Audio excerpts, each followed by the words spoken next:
ABC4 News at 5 starts now.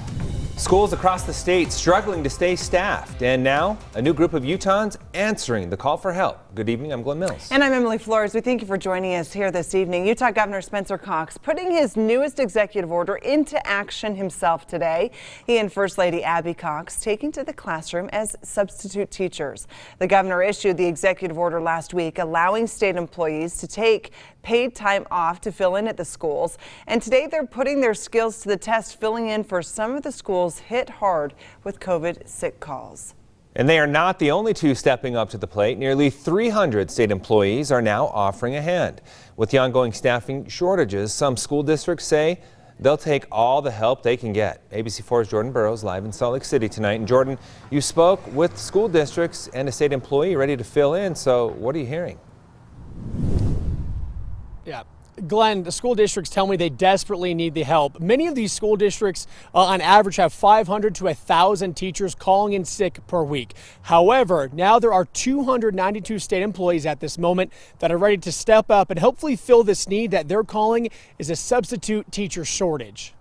In this poem, there was a lot of metaphors. In this classroom, Mrs. Miller is the captain of the ship. I knew that it was up to me to guide us through that stormy sea. The third grade students Don't turn the page, keep it right there.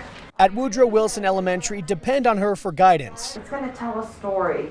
But not all teachers are able to answer the call like Mrs. Miller right now. So government leaders wrote a new chapter in the story of this school year. An executive order allowing state employees to take paid time off up to 30 hours to fill in at schools amid the staffing shortages. I immediately jumped at the opportunity. Tyler Kane works for the governor's office of planning and budget. I spend most of my time staring at Excel and panicking about numbers. The 28-year-old Utahn, born and raised in the Beehive State, says Governor Cox's executive order is exactly what she needed to hear. And I thought this would be a great way to interact with people and also to give back to my community. Kane says she wants to use her perspective to inspire high school students. Has a question mark. Granite School District spokesperson Ben Horsley says they've been understaffed because of teachers' sick calls since November.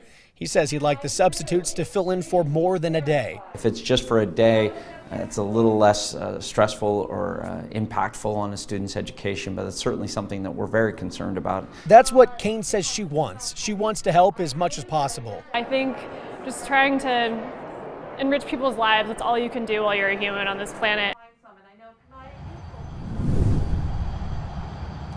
This executive order goes through the end of June, and it's not a bad gig. You just have to pass a background check. So if you are interested in becoming a substitute teacher, you don't just have to be a state employee. You can make anywhere from $80 to $150 a day. Reporting live in Salt Lake City, Jordan Burroughs, ABC4 News. All right, thank you, Jordan. Well, today dozens of people descending on the Utah